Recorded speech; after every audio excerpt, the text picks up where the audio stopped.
The tanks of today are a result of a century of development from the first primitive armored vehicles due to the improvements in technology today. Tanks have underwent tremendous shifts in capability in the years since their first appearance. But the oldest tanks are not always historical relics. Many still are operational throughout the world, and some countries have even upgraded them, and they function as good as the modern ones. So today, let's have a look at the 8 oldest tanks that are still in service. So firstly, we have the M41 Walker Bulldog, also known as the 76mm gun tank, which was an American light tank that entered service in 1953. The M41 was a maneuverable and well-armed vehicle. On the other side, it was noisy, fuel-hungry, and was heavy enough to present issues with air travel. The M41 was the first post-war American light tank to see worldwide service and was exported in considerable numbers by the United States. It also has been sold to nations such as Brazil, Spain, Chile, Dominican Republic, Guatemala, New Zealand, Somalia, Taiwan, Thailand, Tunisia, Lebanon, and others.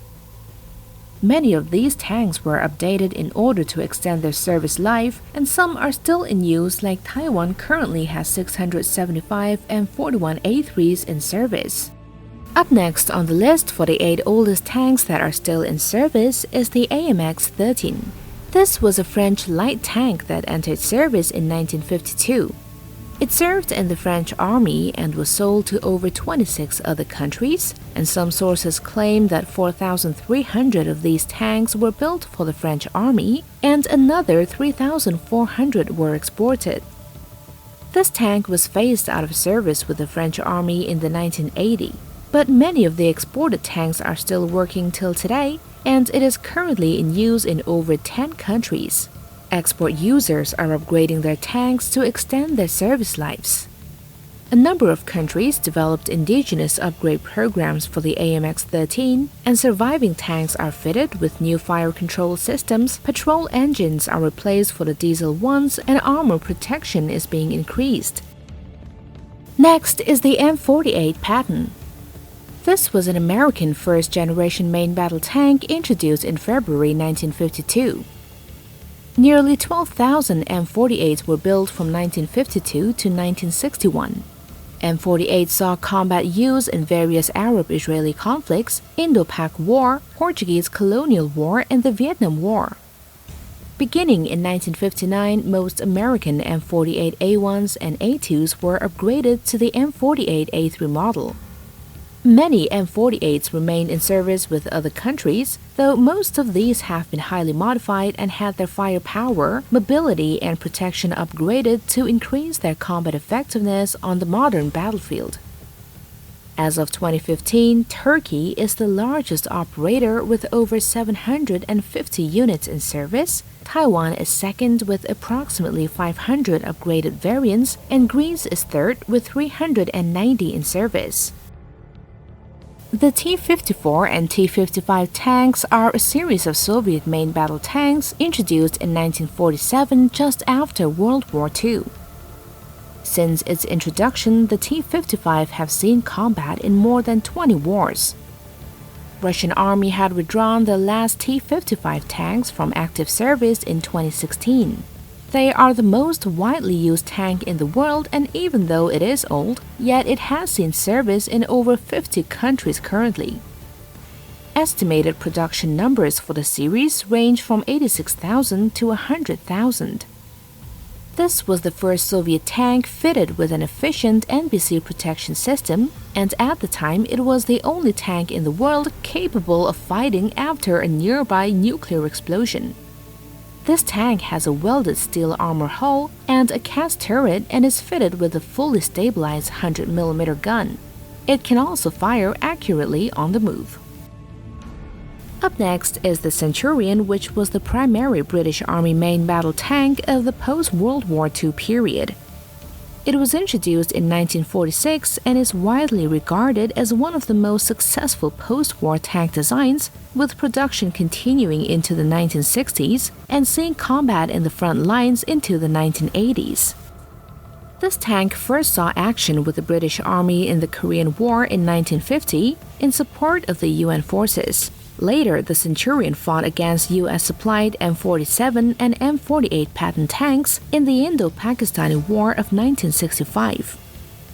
It is still in service with few countries. Israel has made great use of this vehicle, but currently as APCs or IFVs. Perhaps South Africa did the most to upgrade the tank to keep it relevant as a modern MBT. Up next is the M4 Sherman. In World War II, the M4 Sherman, officially medium tank M4, was the most widely used medium tank by the United States and Western allies. After World War II, the Sherman saw battle in various conflicts throughout the world, including with UN forces in the Korean War, with Israeli in the Arab-Israeli Wars, briefly with South Vietnam in the Vietnam War, and on both sides of the Indo-Pakistani War of 1965. Paraguay is putting World War II-era M4 Sherman tanks back into service. The country is thought to have 3 Sherman's medium tanks. The government of Paraguay decided to reactivate these tanks primarily for operational training purposes. Up next, we have the M3 Steward, officially light tank M3. This was an American light tank of World War II. The M3 saw service with the American forces in the Philippines when the Japanese invaded in December 1941. Feedback from these actions led to improvements incorporated in the M3A1, which began production in May 1942, including the addition of a gyro stabilizer for the 37mm main gun and a power traverse for the turret. The M3 is still on the active list in the armed forces of Paraguay. The country is thought to have 14 Steward light tanks in its inventory. Again, these tanks are mostly for operational training purposes. 10 of the vehicles were overhauled with refurbished engines and received M2 50 caliber machine guns in place of the original Browning 30 caliber. And now, the oldest tank that are still in service today is the T-34. This was a Soviet medium tank introduced in 1940, famously deployed with the Red Army during World War II against Operation Barbarossa. T-34 variants were widely exported after World War II, and recently more than 130 are still in service. The last documented Soviet T-34 tank still in service made a return to the homeland 2 years ago. Laos was thought to be the last operator of the World War II medium tanks at the time, and the Southeast Asian country sold roughly 30 of them to Russia as a part of a 3-way deal with Vietnam. Also, images have been making the rounds online that show the World War II-era T-34 still in service in Yemen too. Well, that's it guys for today. Thank you guys for viewing in. Bye-bye.